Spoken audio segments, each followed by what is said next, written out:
Welcome back to the Herbalist Hour. Today we have two guests. I'm really excited to get to know Anna Claire and Sondra Hamilton more. Welcome to the show, you two. Thanks so Thank much for having you. us, Jason. We're happy to be here. Welcome to the Herbalist Hour.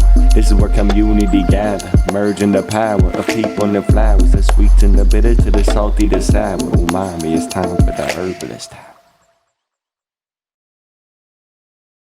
Absolutely. Well, we're going to get into a lot of your upcoming retreat in Peru, which I'm really excited to learn about. But first, we got to do some housekeeping. Let's do some introductions. Sondra, tell us who you are and what you do. Yes, so thank you for having us once again. And my name is Sandra, and I am a herbalist. I'm an Ayurvedic postpartum doula. I work a lot with women doing womb health and healing.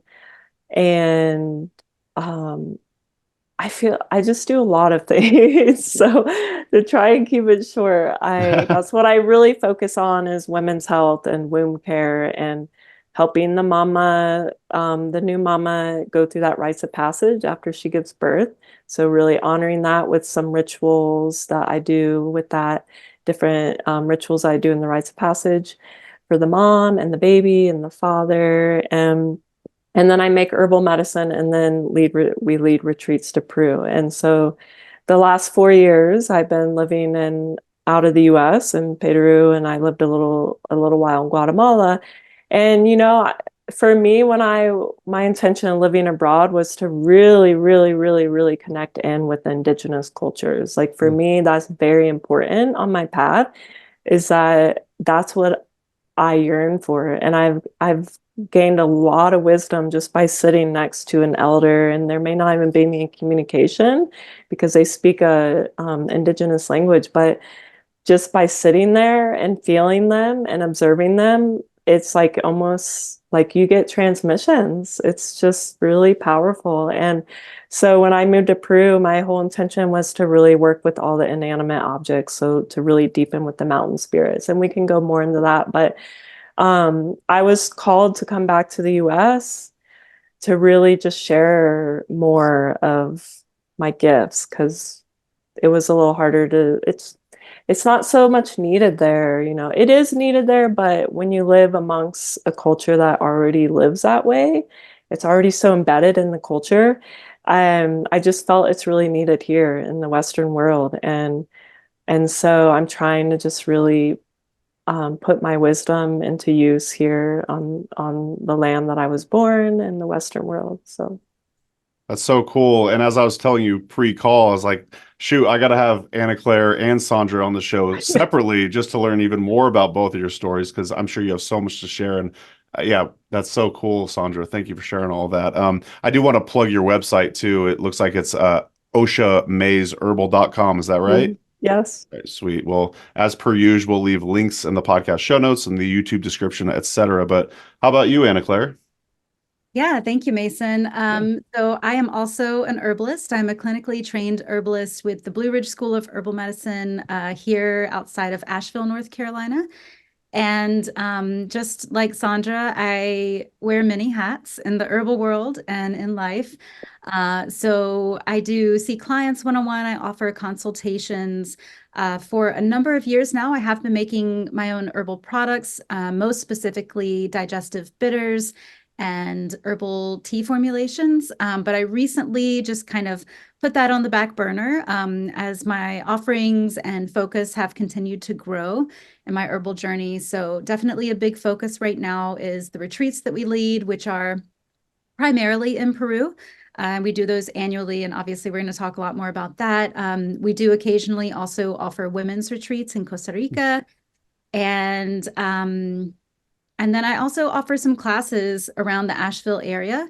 So I still work with the Blue Ridge School of Herbal Medicine with Corey Pine Shane, who's the founder and director there.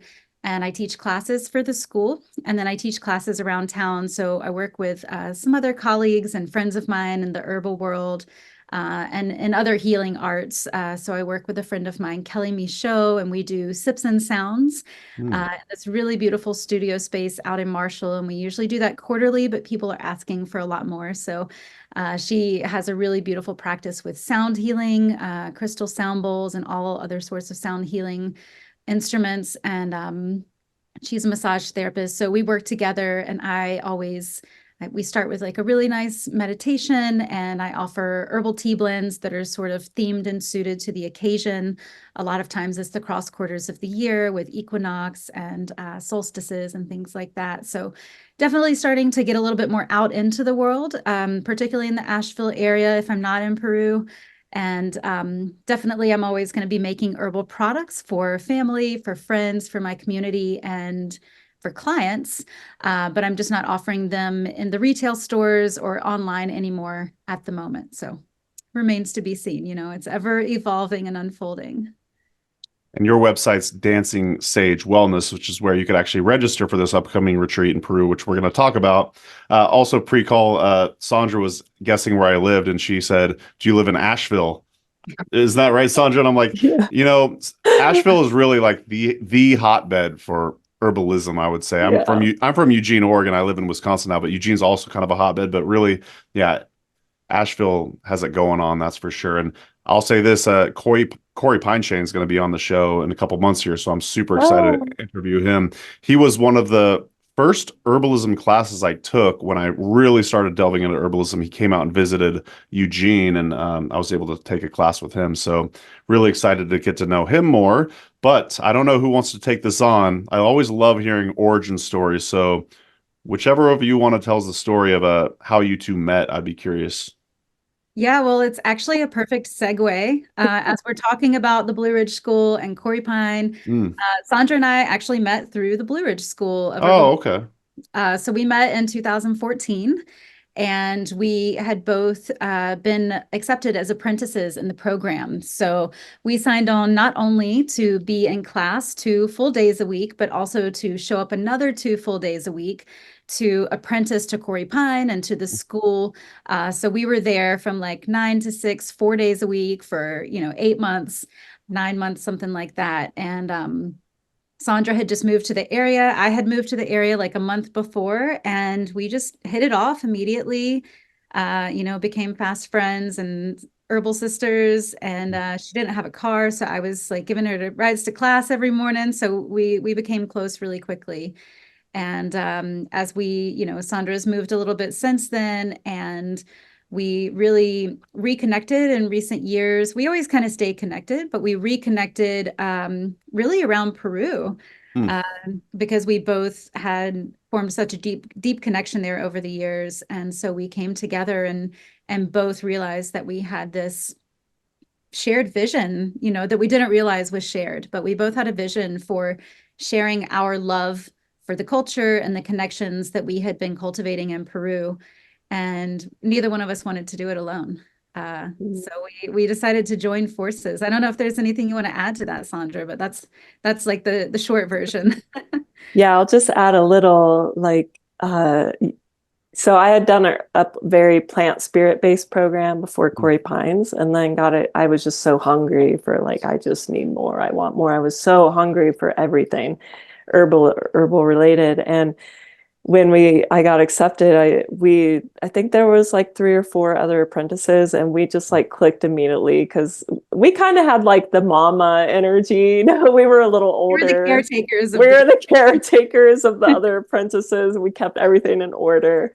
And that's when he had his school in the basement. And so we just we just holed up in the basement and was doing the GMP and all that crazy stuff for his product line. And yeah, we kind of lost touch a little because I went on this crazy journey traveling and moved from Asheville. And then, yeah, I was actually planning a Peru retreat on my own, and it fell through because I had an accident and I needed to heal. And I was like, wait, I don't want to lead retreats alone. And then I was like, wait, Anna Claire, because I knew she had been going to Peru, and it was just perfect.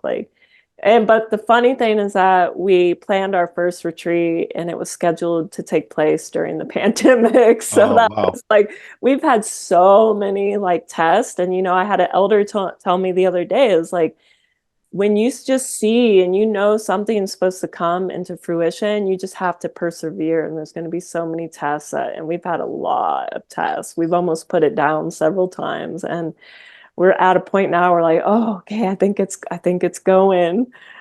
So Totally. yeah, Yeah, that's how we like met. planning in the middle of the pandemic, and we're like, are we just absolutely crazy right now for still like trying to make this happen? So our very first one we had to reschedule, but we launched our first one in November of 2021, and it was so beautiful and just so meaningful and transformative for us, for all of our participants.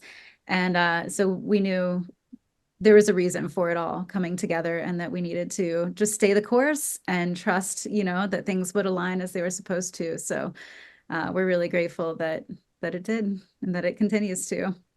So is this upcoming retreat, is this your fourth one then, or is this your third one? This is our third one in Oh, Peru. nice. Yeah, we did do a women's retreat in Costa Rica. That was in March of 2022. So we had our second Peru retreat this past November in 2023, which was also just incredible, amazing. We shifted a few things from the first time, but we really are, the focus remains the same, and then the details change, over time, and based on our connections and the people that we're working with and all of that. So yeah, this Awesome. next one will be over the solstice. So it actually takes place over what's our summer solstice. It's June 15th through the 24th of 2024. And in Peru, that is their winter solstice, since they're in the southern hemisphere.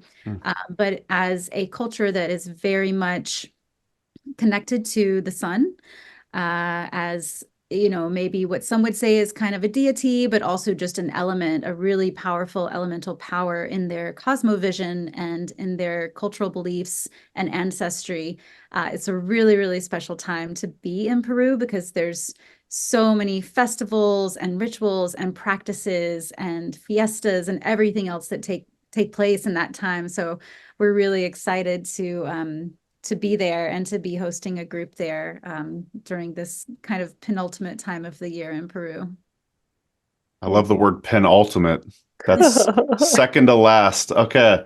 So, I mean, I guess we've kind of already gone over this, but I'd like to hear a little more like in detail. Why Peru? Why are y'all doing this retreat in Peru? What's the reason behind it? Yeah, so I can speak first to that, and I'm sure because we're different personalities, we have different we each have a different relationship with Peru.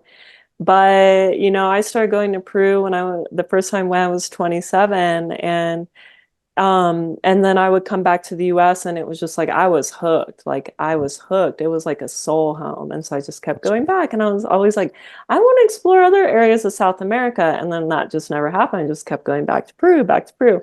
But it's because I had a really deep connection with the land there and how the way of living. And for our retreats, I mean, why I feel like we chose Peru is because we very much work with the indigenous wisdom, and it's so embedded everywhere in the land. Like even when you walk on the street, it's there. Like even like the art, the engravings, and all the temples and all the sacred sites. It's like it's just has this energy where nothing has really been lost yet. And I look at it as like we're bridge people. We're here to like preserve it, and how we can preserve it is doing these retreats. And the retreats are more for sharing something that we love, that is so deep to our heart, and how we just see people come there time and time again, and they just have profound clarity. They have profound experiences to get on their path, or maybe they're not on their path, and they just have like big awakenings. Because I always say Peru is like fast evolutionary. So if you want to like skip some evolutionary steps in your consciousness, you can go to Peru for like a month and you can skip a few. And it's a spiritual tourism place, but a lot of people are traveling there for the power plants, for the ayahuasca and that experience. And we're more working with the elementals, and which is something that I feel like has kind of been lost in our generations. And so, yeah, Anna Claire can speak to that. Yeah. Yeah, it's interesting for me. I often tell people Peru was never on my list. You know, I had all these like grandiose places I wanted to visit and do these certain things. And then I believe it's in 2015, my dad, or at the end of 2014, actually, my dad had a health scare and it was kind of a close call, and he decided it was bucket list time. And so in 2015, he called me one day and said, "Do you think that you and your husband can get off like a couple weeks, maybe next June?" And I was like, "Okay, sure." And he said, "I want to take the family to Peru. I want to go to Machu Picchu." And I was like, "Okay, yeah, that sounds cool, you know." So we went the following summer. So it was June of 2016.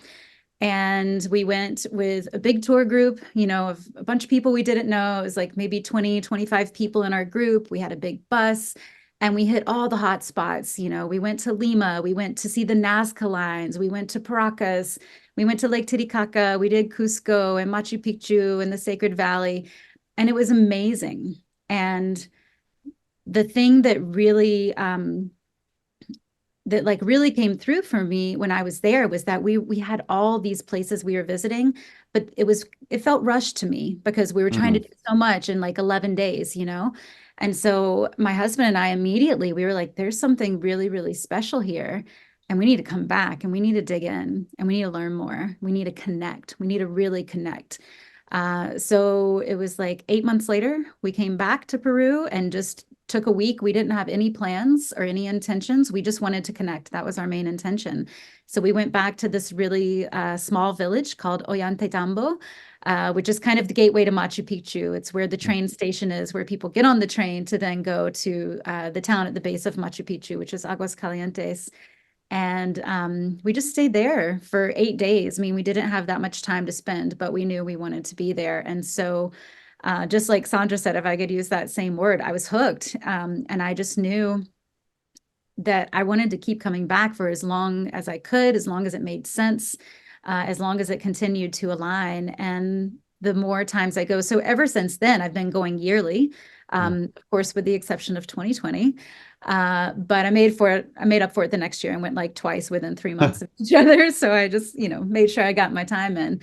But, every time I go back, I connect further with the land. I connect further with the people and with the culture. And something that I really, really appreciate about my connections there and my time spent there is that it's very obviously not my own cultural heritage or bloodline or ancestry. But the teacher that we work with, which we'll probably talk about him a little bit later, but I met him my very first time there, and he since invited me to kind of walk a path with him and learn from him, and shared why it's so important for his culture to be sharing their teachings at this time in our world and the transitions that we're experiencing, as a society and as a culture at large. And so, yeah, it's so interesting. Like, so many people have the same story of like, they go to Peru and either they just never leave or they just keep going back over. Sandra. Yeah, there's a lot of us. Yeah. I think like once that happens, we all like keep connecting more and more with each other. We're like, It's cool. I run into people and I see their weavings and I'm like, oh, that's from Chinchero. And we have a whole conversation about it.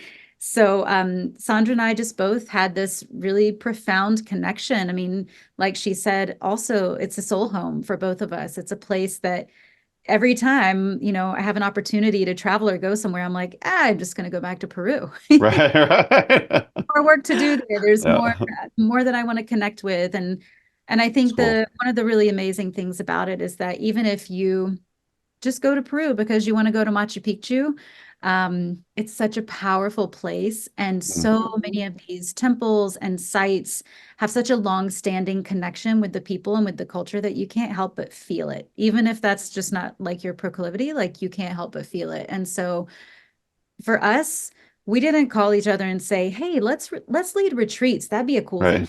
We were like, you know what? I love Peru and you love Peru. And like, we want to share this with people. So let's take people to Peru.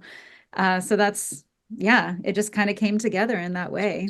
Just a quick break from the show to thank our presenting sponsor, Oshala Farm. Oshala Farm is a beautiful and vibrant certified organic herb farm based in Southern Oregon, where they grow and sell over 80 different plant species. The founders, Elise and Jeff Higley, have been longtime friends, so I highly trust their growing methods and ethics. You'll love the potency and vibrancy of all the herbs they have to offer. To learn more and purchase their herbs and other organic goods, head to oshalafarm.com. So thanks once again to Oshala Farm for sponsoring the Herbalist Hour. Now back to the show. Enjoy. Yeah, and Mason, I want to add to that. Like I had been going to Peru for several times, like working for organization where they lead plant retreats for like a month at a time. So I've been in the other side of retreats, like being of service and cooking and volunteering and working at like Zen centers for like holding space for a lot of people during retreats. And I've had a lot of experience. But I was always like, I want to lead a retreat, I want to someday get on the other side of that. And so, a big reason why there are a lot of reasons why I moved to Peru, but for me, when I create something or study something, I have to actually put myself in the actual environment. And so for me, I wanted to go network and really create a family unit of Peruvians that took me in and taught me a lot, and really just like start breathing the air there and letting the earth and my cells like take up the oxygen. It's just, it infuses your body in a different way because the soil's different, everything's different, your whole body just becomes different. And yeah, just kind of just be in that environment and for us to really lead the retreats. And Anna Claire's gone there a lot, visiting, and spent months at a time. And for me, it's really important to just spend time in a place before I would lead a retreat there. So that that's why our Costa Rica retreats haven't taken off as much, because we really want to network with the local people, or the indigenous people. In Costa Rica is a little different. A lot of that's hidden. You can't just access it where you can in Peru. And so Costa Rica, we like connect more with the land, and Peru is very, very much about the culture. And obviously, as herbalists, we incorporate a lot of herbal wisdom. We work with the plants, but like Sandra said, we're working mostly with like everyday connection with plants. It's a lot more daily connection, plant spirit medicine, how to just connect on a deeper level and work with that as a part of a daily practice. First of all, aguas calientes, does that mean hot water? Is that like a spring or something, or? It does. Yeah, they do have some thermal baths there. Okay. I've actually been to those. I know a few people who have, but there's some other ones that are maybe a little bit more tourist chosen, I think. Just my high school Spanish is coming back to me. So the other question was, Anna Claire, you were talking about how you and your husband wanted to spend more time in the location so you could really get to know it intimately. Just kind of speaking about the retreat, is that kind of what the experience you two are cultivating there in Peru, would you say? It is, definitely. I mean, we would love if we could all just go to Peru and be there for months at a time, but in a realistic sense, like that's not really how it works out for most of us, right? So we spend our retreats right now are nine days and nights. And we spend 7 of those nights in this town I mentioned, Ollantaytambo, which is literally my favorite town in the whole world. But I feel a really deep connection there, not only to the land, but to the Apus, which are the mountains, the spirits and beings that reside within the mountains in that culture. And we've both been there and formed connection with these mountains. We give offerings, we call them into our ceremonies and our circles and our daily practices that we each have individually. And it's a really special place. And we want to give people that sense of place where they can get there. You're traveling to high altitude when you go to the Sacred Valley of Peru. And, We fly into Cusco, which is over 11,000 feet. Oh my gosh. And then we immediately, take people to Ollantaytambo, which is 2,000 feet lower. And when you're that high, every 1,000 feet makes a difference. So it's a little easier to acclimate there, but it's also considered the last living Inca village. And it's very small, very quaint. Everything is walkable. There's lovely restaurants. The place that we stay is on an organic farm. They have an organic farm to table restaurant there. And literally the people there at the hotel, they're basically our family now. Like we were just texting with the guest relations manager a couple weeks ago because it was her birthday when she and Sandra share a birthday. And we go hiking with her and go to her uncle's land. And, it's just the connections really do mean everything to us. We know that it's not our native land. And so if we're setting foot and we're bringing people here, it's really important to us that we have real connections and we work with the same people, the same teachers, because of those connections. They're not just people that we hire. Right. They're people that are literally part of our family, extended family at this point. Did you have anything to add to that, Sandra? Yeah, I'll just add something briefly. So the Paco we work with, Paco means like medicine man or woman in the Quechua language. And he's our mentor and he's with us most of the time for these retreats. And, we were on a call with him and he did a free intro call. And, we were talking about the Apus, the mountain spirits. And so in Ollantaytambo, the town where we spend most of our time, we spend 7 days there, 7 nights. It's a very feminine mountain, Apu Veronica, Waka Wilka, which means sacred tears. And, there's not many many mountains that inhabit the feminine spirit. And, I've worked a lot with the masculine mountains in Peru, and it's a very different energy. And so just the fact that we bring people to that mountain, that we both have a relationship, it's a very gentle, feminine, she just wraps her arms around you and very brings a lot of grief out of you. And so our mentor was saying the mountains have feminine and masculine, the water has feminine and masculine, the wind. So when a wind hits you a certain way, you can tell if it's a feminine wind or a masculine wind. And these are all on this path. This is very crucial to know what energy you're working with, if you're working with a masculine or a feminine energy. And so we work with a lot of these teachings in our retreats. And our last retreat, there was some things that came up for some people where they didn't quite understand. And we have to reiterate over and over and over again. It's they talk and live from their heart. And so the path down from your mind to your heart can be a really long road. And so they teach from their heart. So we want to, in the Western world, our minds want to grasp for what does that mean? What does that mean? And their heart teachings, their heart transmissions, which is, it can be very uncomfortable for people. And it's profound though, because when you can get into the heart space, that's where the wisdom will start sticking. It will start sticking. Yeah, So. it's a practice for sure. But once, it's a practice for all of us to just open our hearts and then to be able to open our hearts and receive something through that, through that way. And when we're in Peru, it's really good teaching. It's a really good practice to remind us in our kind of Western society, for lack of a better term, so much of everything that we do is mental. It's all in the head, so it can take a little time to sink down into that space.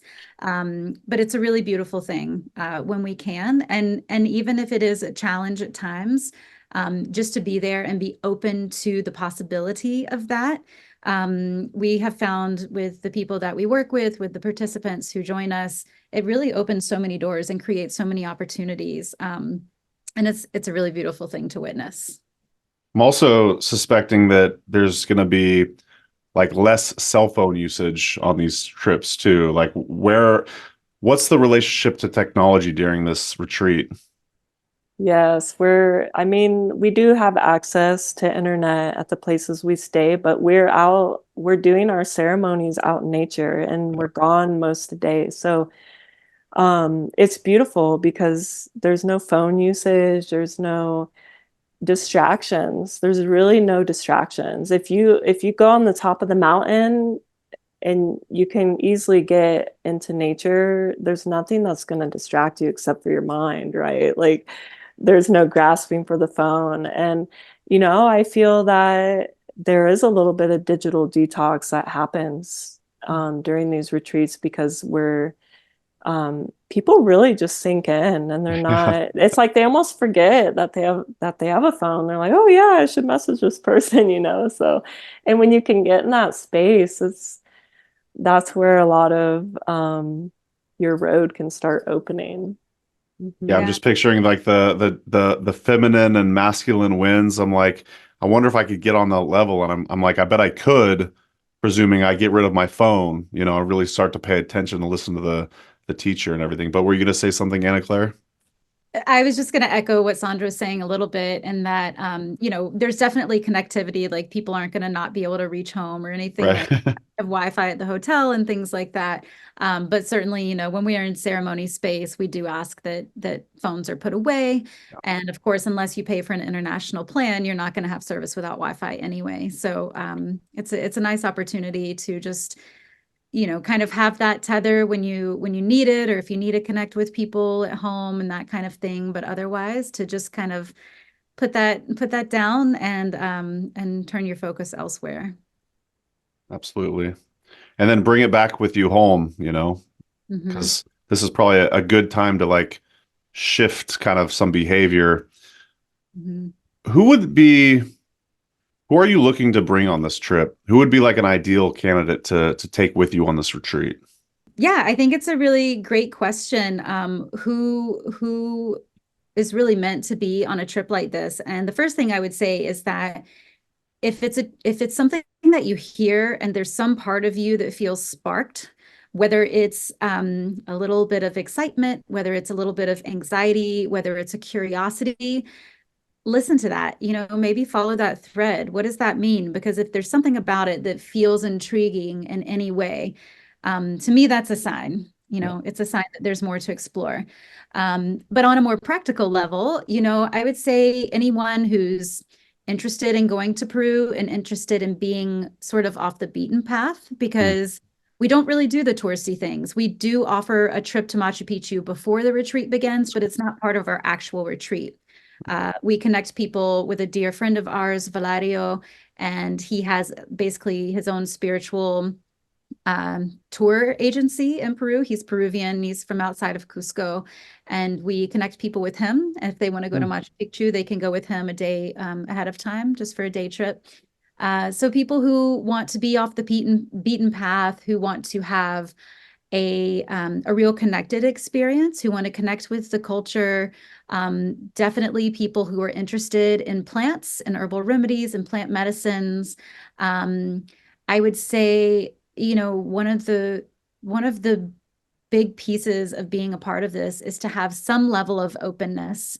And that's probably one of the key components. You don't have to have herbal experience. We had someone on our last trip in November who didn't know anything about herbs, had never really considered themselves like on a particular spiritual path, or had any experience with earth honoring practices, really came into it fresh, wide-eyed, and totally open, and joined the trip within 2 weeks of us actually going. So last minute, they were the last person to sign up, and had an amazing experience and a profound journey, and learned so much. They're now participating in the upcoming 6-week class series that we have with our teacher, Victor, and they're coming back to Peru with us this June. So if that says anything at all, I think that really speaks mountains, actually, because it's really just a willingness to open yourself to the experience. How do they hear about it? The people that aren't in the herbal community, so to speak, how do they even hear about the retreat? So that person in particular, at the time that they joined, I was working at a local tea house here in Asheville area. And with one of my friends that I offer herbal classes with, we taught a class about fire cider and making Oh, fire. nice. And so they found out, we taught it at the tea room, and they found out about it and came to that class. And then I mentioned the Peru retreat in that class, and they were like, well, I don't know what that's all about, but I think I want to do it. So it's really beautiful how it all unfolded. And Sandra, I'm sure maybe you have some other points to add to that. Yeah, so we call it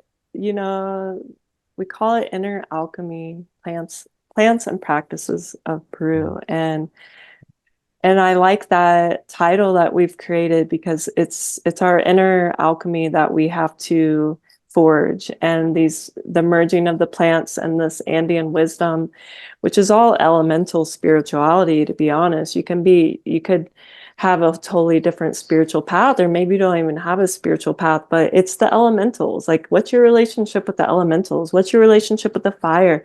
And we start with that. We start with, let's connect with the fire, one night. And then the second night, we're connecting with the water.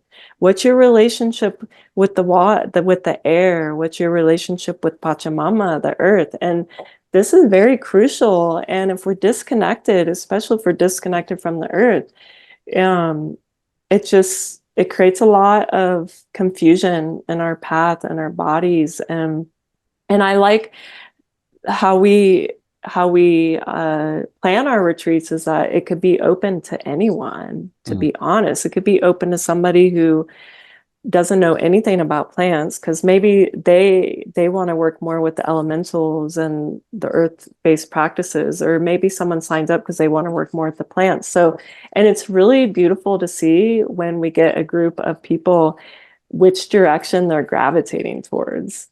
And some people are gravitating more towards like, oh, what are the mountain spirits? Or, oh, what's this plant? And it's cool because it's just a fusion of both, and they just they merge so well together, and they kind of dance together. Like, if you don't work with the elements, it's hard to work with the plants, especially if you're growing your own herbs in your own garden. You need to work with the elementals, and it's like this dance. And so, yeah, so we do a lot of like reintroducing people to these elements, because some people may have a fear of fire, maybe some people may have a fear of water, and it's like, it's more because they got disconnected, is that fear. And so we try and reconnect people to these sacred elements. Yeah, and I would just maybe tack on to that, if the word elements or elementals isn't landing for people, it's really mostly about just connecting with the earth, just putting our hands and feet on the ground and feeling what that feels like. Because so many times, whether it's our phones or our jobs, or we live in a city and it's like we have to drive somewhere, just connect with the bare soil, whatever it is. I think that there's kind of this resounding sort of idea now that a lot of what we're experiencing as a culture, and also on an individual level with dis-ease and disharmony in our bodies and in our interactions with other people, it's a disconnect, right? And what is that original source of disconnect? And a lot of it is that we're disconnected from nature, and nature, we are nature. That's our inherent expression. And so the more that we're able to just revitalize that connection, because it's always there, it's just up to us to open up to it, right? Like, nature's never going to be like, nah, you missed your chance. Right. So it's more just about plugging back into that original source, and remembering that it is always there for us, and that we always have access to it in some way, shape, or form, no matter where we are. And in Peru, it's just so abundantly available to us, that it's an amazing way to do it. And so we do connect with the earth, with the fire, with the waterfalls, in really profound ways that are fun and exciting, and people can kind of get down with, Waterfalls. Oh yeah. I love it. Sweet. Yeah, we By the way, beautiful waterfall hike. I gotta say, I love that term, inner alchemy. Did one of you come up with that? It was definitely a joint effort. Yeah. That's dope. I love that Like so a much. huge brainstorming session. This is what's happening in these retreats. So Yes, and it's like it's like almost teaching people how to create their own inner alchemy, their own inner, like bringing the alchemy of the plants or the metals and the earth and creating your own inner alchemy. And really just also a lot of people, Peru can bring a lot up for people just being on that land. And so when people sign up, immediately when they sign up, the ritual and the ceremony begins, and there will be many tests and trials and we just always are like, oh, you're already in the energies of Peru the minute you say yes. And I'll what Anna Claire said about if somebody's just feeling like that soul calling, it's like when you have a soul calling and if you've ever experienced that feeling, and I've had it many times, which is why I've traveled or had to move all over, because when I get these soul callings, like I can't, there's no, like, it's like, oh, okay, you got to go. Even if you don't want to go, it's like, you have to go because your soul, there's something there for your soul. And so I always just, if anyone knows what that feels, I always just say, if you can't decide, you got to tune in somatically to what your body is saying, because sometimes it can be a strong urge that you really just have to go because there's medicine there for you that you need to pick up. It's like a medicine bundle. And that medicine bundle can take you to your next step. Yeah. And sometimes we have to travel far to get those bundles, and it can be like so inconvenient, but it can be amazing. I will say that in everyone who has joined us on these journeys, like there's always at least a handful of people who are like, I don't really know why I'm here. I don't even know if I fully understand what I signed up for, but I just knew I was supposed to be here. And to me, that's really cool because, I don't want to get too like esoteric, but I'm a Virgo. I'm very practical. I'm like realistic. I've got my spreadsheets. When I hear somebody who like trusts their gut on something and they're just like, I don't even know, but here I am, I'm doing it. I really honor that. Like that's huge. And I think that the more that I lean into that sort of response or kind of like ping in my own system, the more that I learn from it and to see that reflection in other people and to have other people reflect that back to me. There's something to it. Like if you really feel something, there's not always a logical reason behind it. I'm learning that. Yeah, I could not agree more. And Sandra, I got to say, I think your soul is calling you to high elevation because you moved to Denver. You have to be at that high elevation. I find that fascinating. I know, and it's so funny because I'm like, I need, like, I'm getting older and I'm like, I just want to live near the water and I need moisture. And I keep ending up in these like dry mountain, like, harsh environments. I'm like, what is going on?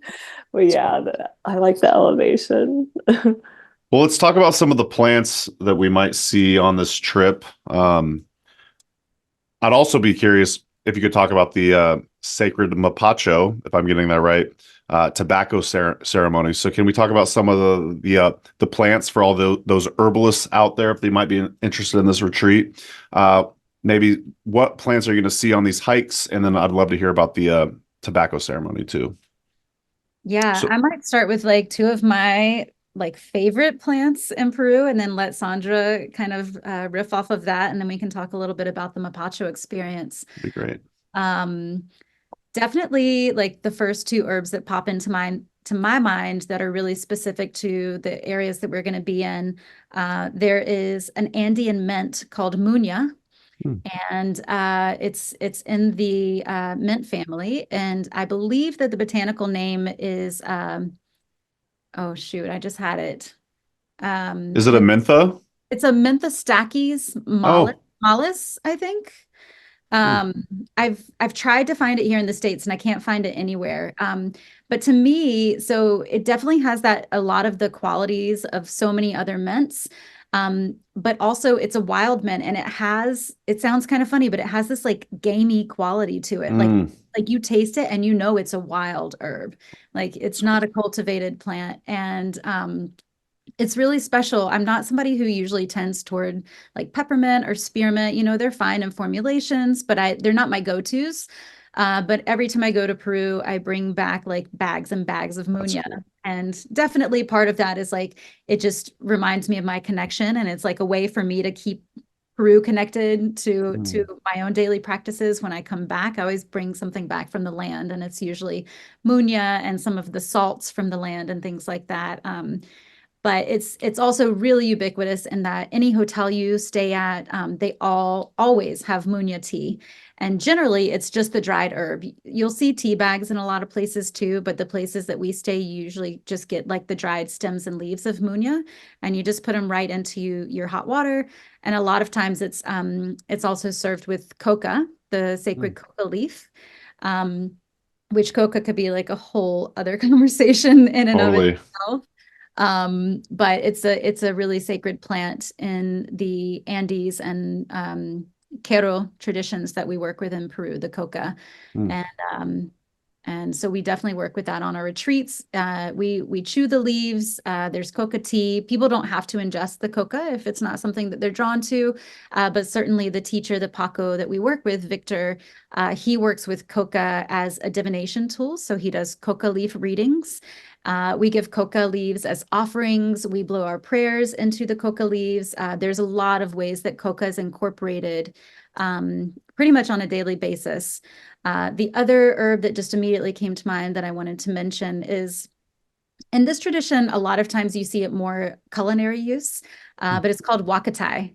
And it's Tagetes minuta. So it's in the marigold family, and it has a beautiful taste, a beautiful flavor, and it grows all around. They grow it on the farm where we stay, and they incorporate it into a lot of the meals. Some of the more well-known dishes of that region of Peru, some of the like really popular sauces have the wakatai in it. And some people call it black mint, but again, it's in the marigold family, not in the mint family.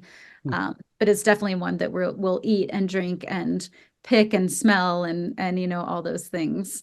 There's so many though. There's a lot of plants that grow here. The elderberry there, which they call sauco. They're like giant elderberry sambucas trees.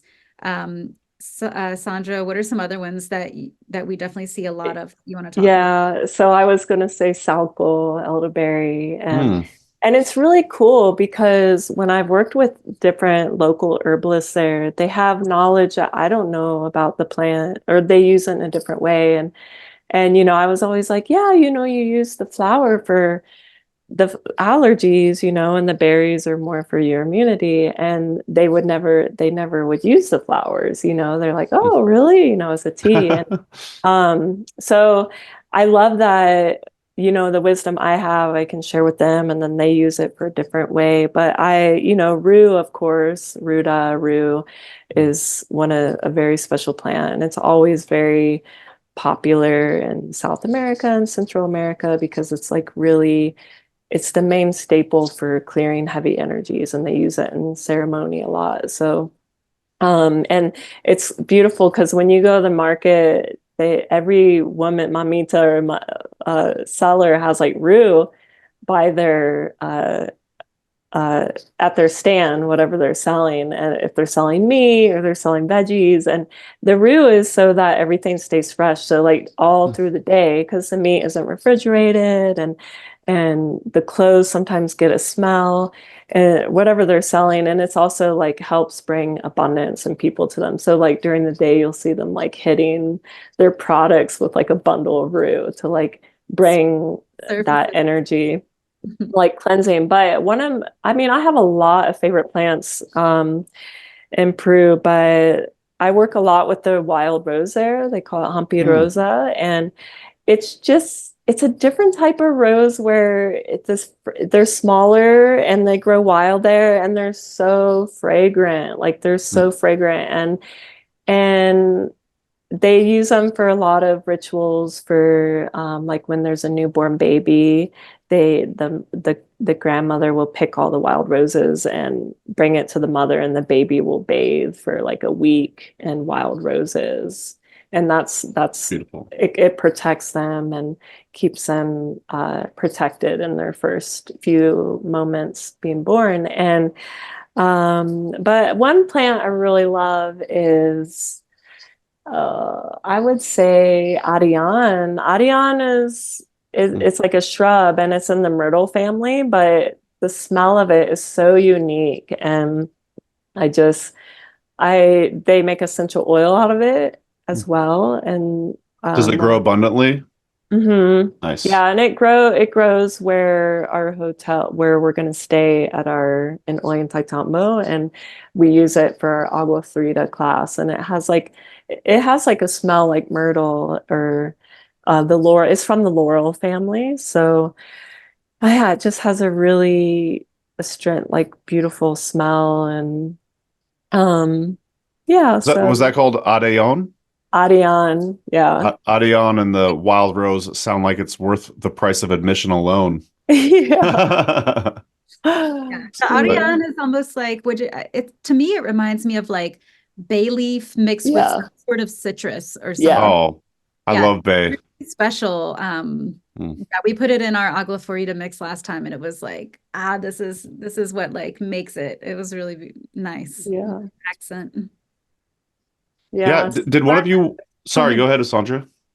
Yeah, I was just gonna say there's a lot of plants and different ways that they use them there, and it's just we could go forever on this. So I bet. I think I'll just leave it at that because I'm like, oh, those are my top plants. So, but if Anna Claire wants to talk about the Singa ceremony, the Mapacho. That'd be great. Yeah. One more thing I want to just say about the plants is that obviously staying on a farm, like there's a lot they actually do cultivate on the land there and that's grown there. You'll see munya, you'll see calendula, you'll see the rue, you'll see fennel and dill. You know, there's so many different herbs that just grow literally right outside your doorstep. So we'll have a lot of access to these fresh plants. We'll be seeing them, connecting with them on a daily basis. Having them in our meals. Most of the meals at this place in Ollantaytambo, they have edible flowers like on all the meals. So that has like calendula leaves and calendula flowers and borage flowers, along with some others. But like the tagetes is what you said too? Yeah. The marigold. Yeah. And that's the leaf that they normally use. It's so delicious. And then for this upcoming retreat in June, we are also going to be doing a plant walk at one of our friends' homes. He has a garden at his home, and he is a native Ollantaytambo. I don't even know what you would actually say, but he's from Ollantaytambo. And he is going to lead us around his garden and talk about the plants that he has there and how he works with them, why he's chosen those plants to have around his home. His mother passed away a few years ago, but his mother was a medicine woman, a curandera in that tradition. And he said that all growing up, people would just visit their house all the time and she would do healings on them. So he learned a lot from her. He speaks like 4 languages, but he knows, of course, all the Quechua names, which is the ancestral language of that area, and then the Spanish, and then also the English. So it's a really special opportunity to learn about the plants that grow there and how they work with them through someone who has grown up, in that tradition. So we're super excited to work with Jose and to learn the plants through his eyes and perspective. But yeah, I can speak briefly to the Mapacho if that's a good time to do. Yeah, when I was looking at the website, that stood out to me, so I was just kind of curious to hear, even just a little bit about it. Yeah, it's a really beautiful tradition and way to work with the sacred tobacco medicine. So as many people probably know, tobacco is one of the original sort of sacred plants of the Americas. So North America, Central America, and South America. And so in South America, the tobacco that grows there that they work with mostly on a ceremonial basis is called Mapacho. And it's a lot stronger than a lot of what we find here in North America. It is the Nicotiana genus.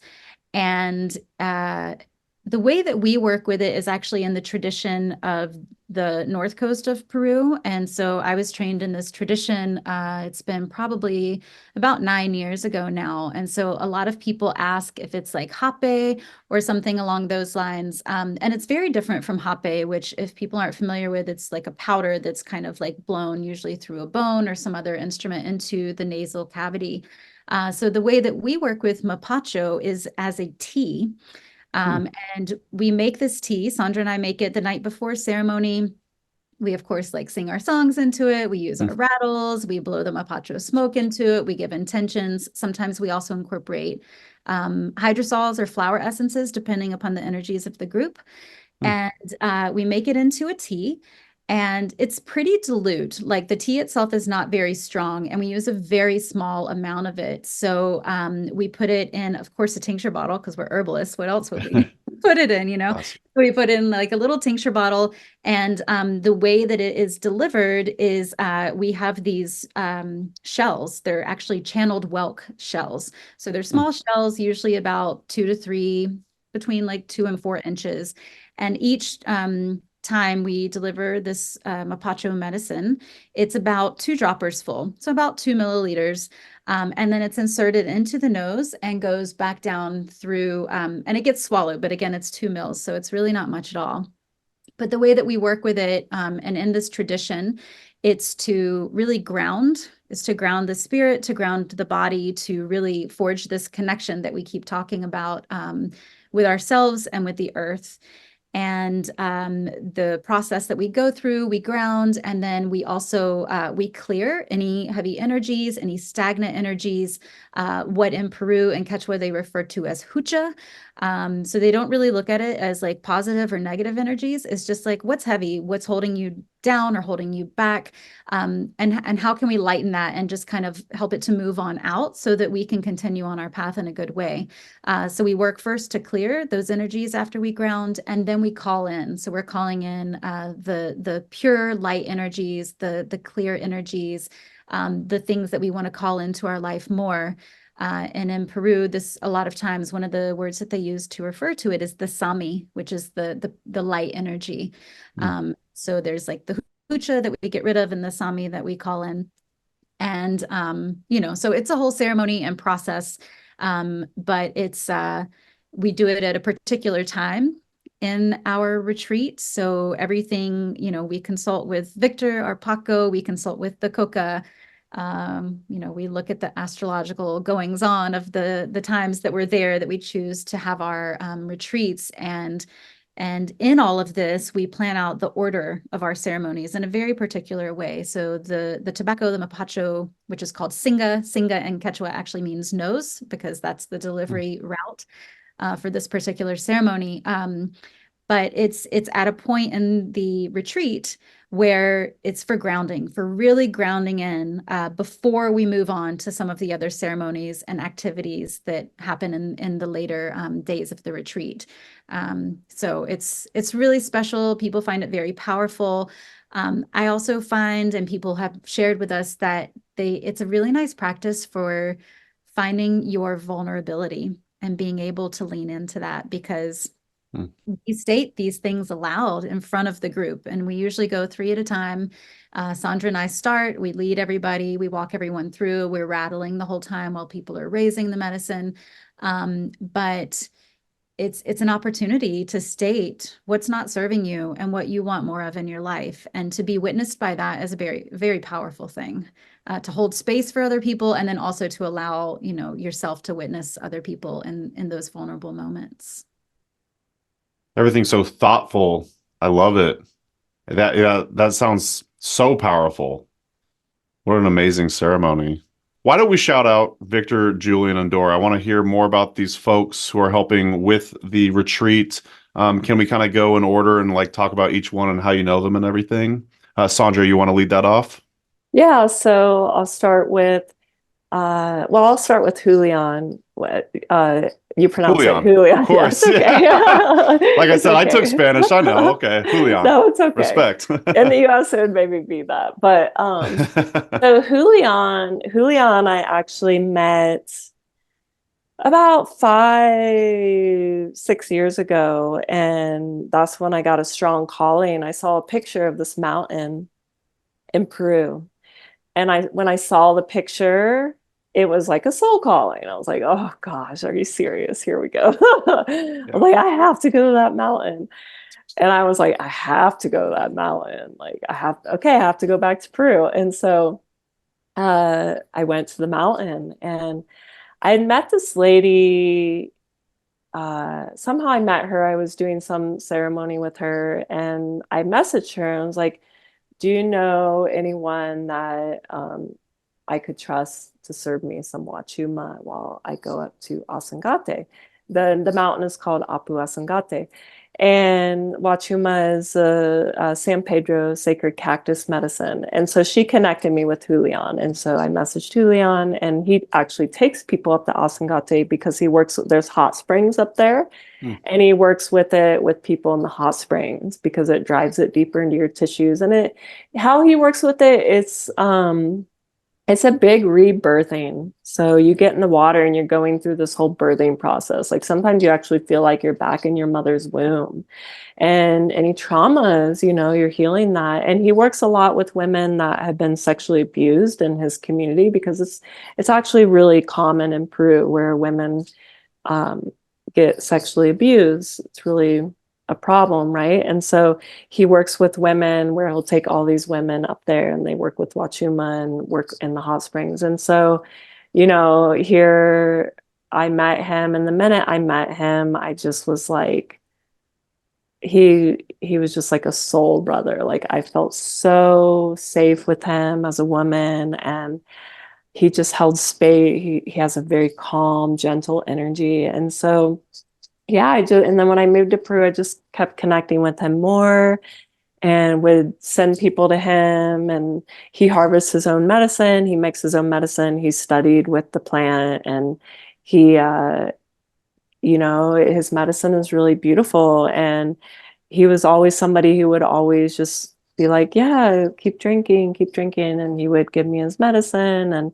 And so I built a relationship. Once I moved there, I was able to build a relationship. And, people would reach out to me like, hey, can you take me to Asangate? And I want to try the medicine. And then I'd be like, okay, yeah, I'll take you there. And then I would bring Julian along, and we would do a ceremony. And just, yeah, he's like a brother. He's like family. And I always tell people like I trust him with my life. Like he just knows how to hold space, especially for women, and where maybe some women may not feel safe on the medicine around certain men if they have a lot of wounding around that. And for me, it's really important for people to feel really safe when they're on the medicine. And of course, Anna Claire and I guide. We all three work together guiding our group. So that's Julian. I mean, he was born about an hour up in the mountains outside of Cusco, and he comes from a farming community.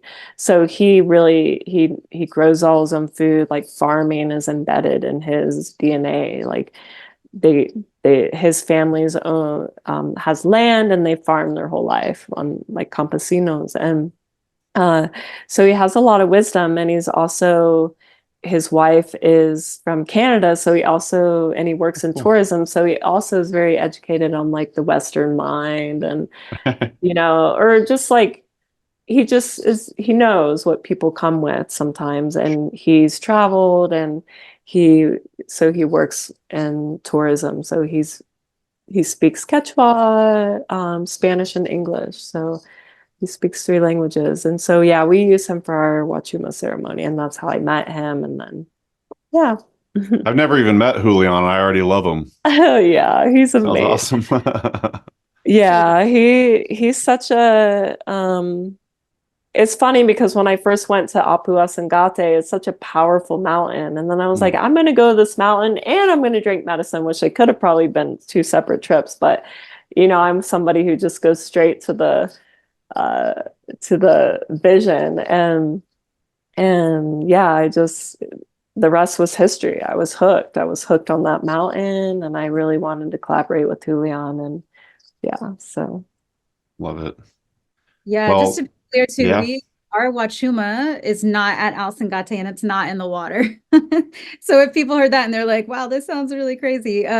We Right. work with Julian. We do our Wachuma ceremonies outdoors in nature, and we go to this really special sacred site, and there's never anybody there, and it's a really, really beautiful place to just like literally be on the top of a mountain in sacred ruins with a small group in this amazing setting.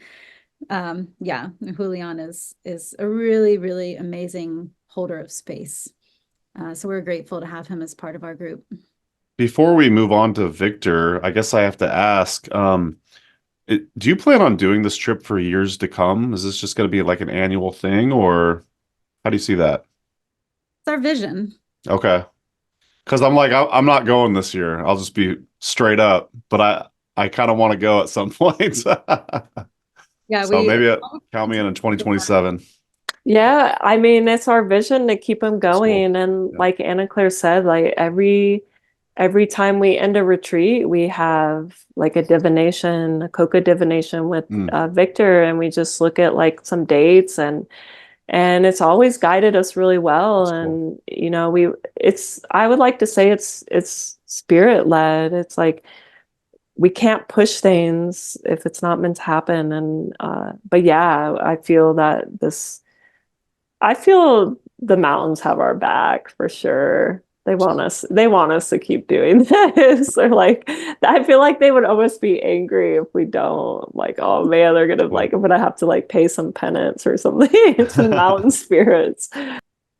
But yes, dear listener, if it's calling you, definitely look into this year, coming up, dancingsagewellness.com, if I got that right. And right at the top, you'll see on the what do you call it? The banner, retreats. Just click on that and you'll see the Inner Alchemy Plants Plus Wisdom of Peru. But yeah, I would like to hear about the other couple of folks. How about Victor and Dora? Yeah, so they're all kind of a huge integral piece of our retreats, and intertwined with one another. So Victor, you've heard us mention his name a couple of times now. So he's a Paco, which, as Sandra said, is the term used in Quechua for a medicine man, a medicine woman. Maybe what some people would refer to as a shaman, but that's not really the word that they use there, and it's a little bit different than the kind of common understanding of that word from a different tradition. But Victor is Victor Chura Quispe, and he is from the Quero Nation, which is this very, very high mountain community outside of Cusco. And it's a community that's really well known for the Pacos. There's many medicine people and healers that are within that community.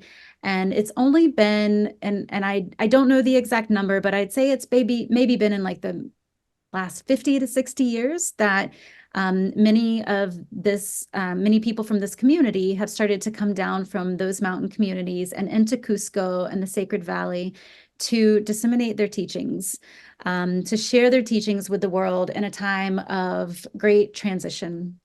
And I think we can all kind of recognize that we are in a time of transition in our world in so many different ways, with so many different world events and climate and everything else. And so they've come down from these communities because they knew this is part of the prophecy. It's, we won't get into it now, but if you want to go and check it out, I would recommend looking up the prophecy of the eagle and the condor. The condor is a sacred bird in the Andean cosmology, and the eagle is often referred to as like North America. So it's this merging of North and South America and the meeting of these cultures and these minds and these traditions to forge a better way forward. So Victor is our holder of this space and the Paco that we work with. I met Victor in my very first trip to Peru. I was with this big group, and there was sort of this optional event to like meet a local shaman. And, I was like, this is going to be pretty cheesy. It's probably just for tourists. But the second that I walked into the room and I met Victor, I knew that he was a real force, and that there was a reason I was there and a reason that we were meeting then. And so I've worked with him ever since. That's been, I guess, about 8 years ago now. And what Victor works again with these mountain spirits, with the elements, with nature. Essentially, like if people know anything about animism, it's this idea of, every living being being a sentient energy. And that includes the rocks, the stones, the mountains, all the different elements. And so that's how Victor works. And he works with the coca. He works with Pachamama, Mother Earth. He works with the Apus, the mountain spirits. And he holds beautiful ceremony. A lot of the ceremonies that we do with him are offerings to the earth, to just thank Mother Earth for holding us, for nourishing us, for providing for us. And we give prayers, we give offerings. We build these really beautiful mandalas called despachos or haywariquis or ofrendas, and we give them to the earth, and afterwards we burn them in a fire. So there's a lot of the elemental connection there. But he's really beautiful in ceremony. He's a very good space holder. But one of the things that I really appreciate most about Victor is that he has this amazing childlike energy. And there's not ever been a time that I've been in Victor's presence and hung out with him that we're not all singing and dancing and laughing, like pretty much the whole time. We're in ceremony and things are like ceremonial, and then afterwards we're playing, he greets us with the dance, and he's just really fun to be around. And he reminds us that even though sometimes this work or this path in life can be serious, we don't have to take ourselves so seriously. And that's a really good reminder for me sometimes. And so in recent years, Victor has been also incorporating his wife into his teachings, which is really special. Not a lot of times do you work with a Paco who comes with the beautiful masculine and feminine counterparts, and that balanced energy. And so most of the time when we're working with Victor now, his wife, Celia Samata Apaza, is with him, and she is also a Paco. She actually comes from a really well-known lineage of Pacos in this tradition, and her grandmother is Mama Maria. Mama Maria is the oldest living Alto Mesayoc, which is like, it's not so much a hierarchy, but it's like the kind of top Paco in this tradition. And she's in her 90s now, and she's still participating in retreats and leading ceremonies and going strong. So yeah, talk about a force. Like, it's a really beautiful lineage. And so Victor and Celia have both trained with Mama Maria as well. And then Dora is our dear sister, Dora Fronek. She is from the States. She moved to Peru many years ago, and she is a fantastic translator. She has worked with Victor and with Celia and with a number of other Pacos over the years. So she really understands these teachings. She understands what they're about, and she knows how to translate these teachings in a way that the wisdom doesn't get lost, that it's not just a basic translation, that you can still receive the magic and sort of that innate quality that comes with these teachings. So we're really fortunate to have her with us when we work with Victor and with Celia. That's so cool. Did you have any follow-up thoughts on that, Sandra? Or yeah, I just wanted to throw in, I mean, Victor is amazing, and it's funny because I met him during the pandemic. Like Anna Claire had talked about him, and I was working with a different Paco at the time, and then he came to the town I was living in, which isn't far from Cusco, and then did a coca reading with him, and then I was like, oh yeah, like he's the one. It was just funny because Anna Claire had always talked about him, and then our paths just crossed.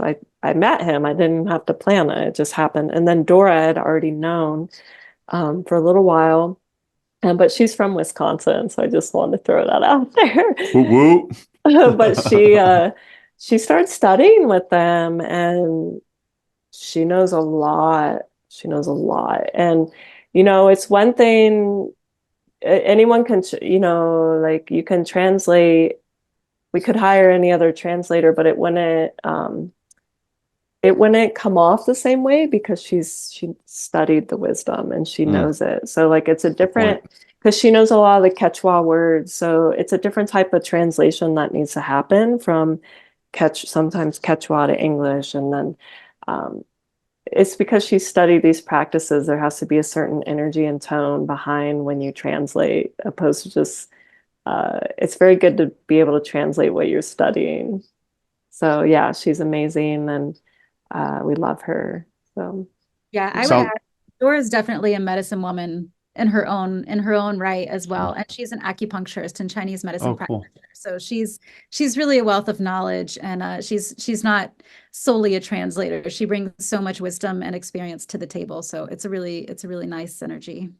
So I'm sorry, Dora's from Wisconsin, is that what I heard? But she lives in Peru full time now.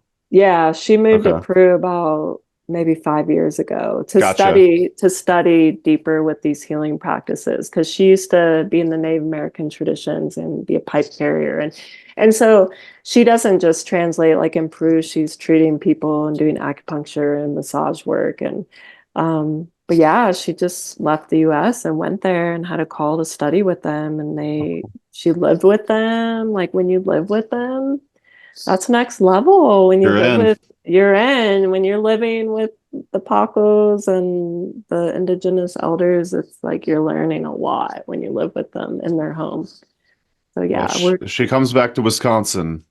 Maybe I could they interview her in person or something. yeah, they That'd be cool. did. They went there. She went there last summer. They're Nice. starting to, she brought another Paco and they did. So I'll let you know. Yeah. That's rad. That'd be amazing. Yeah. Wow, this has been really fun. You two are both such great storytellers. I feel like this whole time I almost kind of went on a journey in a way. I'm just like picturing everything in my head, and this has just been really cool. Mm. So why don't we wrap up with just like a couple like, closing questions, and yeah, but feel free to send the audience wherever you want to, register for the retreat. I would love that. But yeah, again, I think the audience is going to really love this episode just because like me as the host, I'm like in the conversation, but I'm just like kind of following along. Like, wow, this just sounds like such a magical experience. It sounds so cool. But why don't we wrap up? And again, we'll have to have you both back on the show, solo episodes, go deep into your story. I'd love to hear that. But just to wrap up this show, why do both of you love being an herbalist? And Sandra, why don't we start with you? Hmm. For me, I love it because, well, I feel like I have a responsibility. Like the minute the plants hooked I me like in my late 20s, the plants have always been speaking to me. But when they really, really, really, really, really hooked me in, and I was like, oh, they hooked me, I now have a responsibility that's cool. because I've built a relationship. And it's almost as if I don't walk this path or share this wisdom, um, then I'm not serving the world and how I should be serving. Like that, I have to be in service to the plants. That's what I always say. And so I'm in service to them first, and they help me share this wisdom. And yeah, I also just love, like, I had an undergrad in photography, and I was like, I don't want to do that.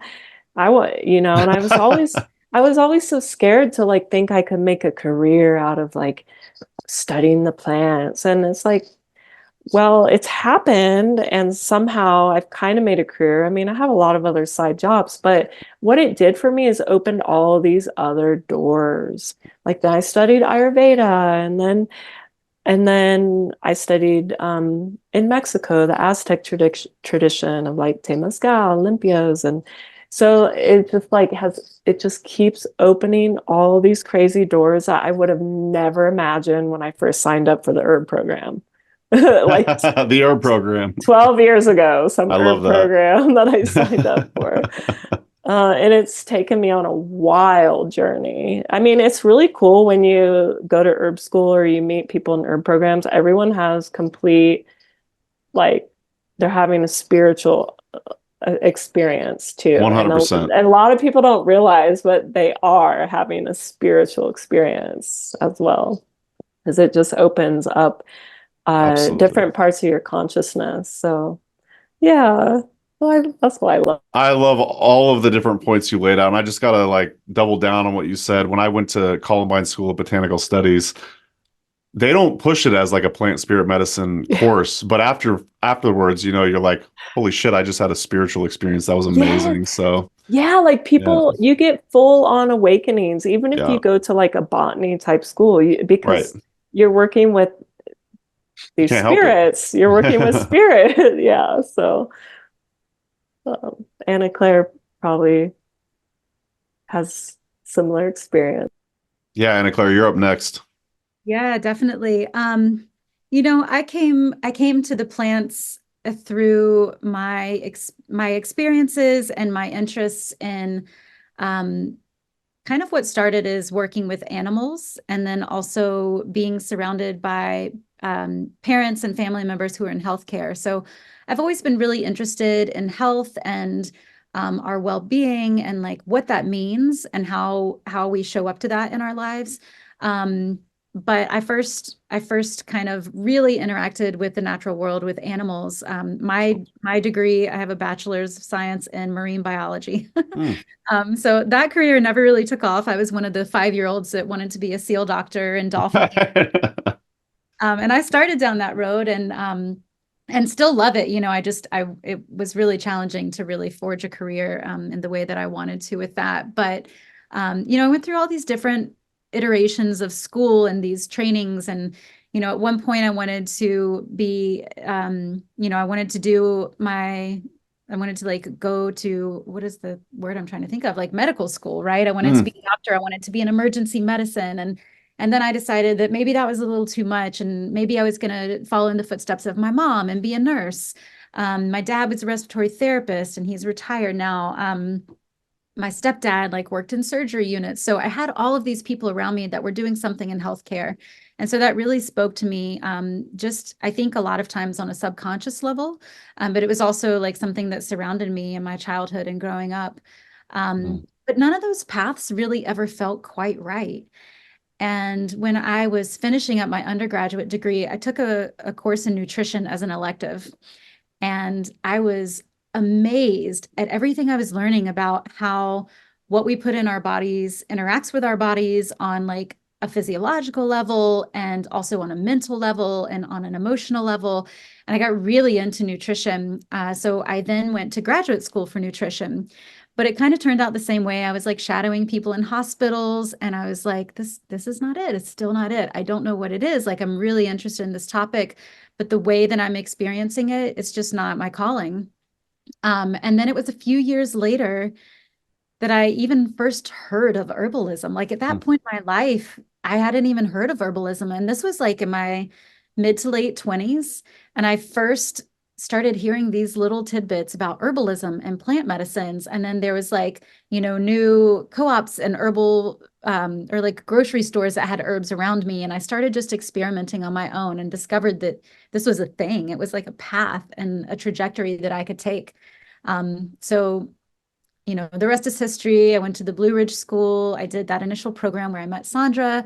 I went on to do their clinical program. I worked with the American Herbalist Guild, and I just really immersed myself in the world of the plants in a lot of different ways.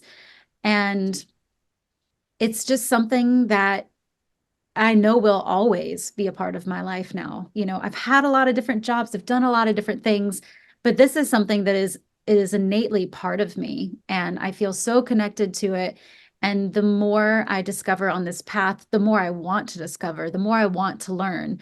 And when I share it with people, I know that it's the right thing because it lights me up. And I see that light reflected in the faces of the other people that I'm talking to, because it's not about me. It's about nature. It's about the plants. It's about something that's available to all of us. It's our birthright.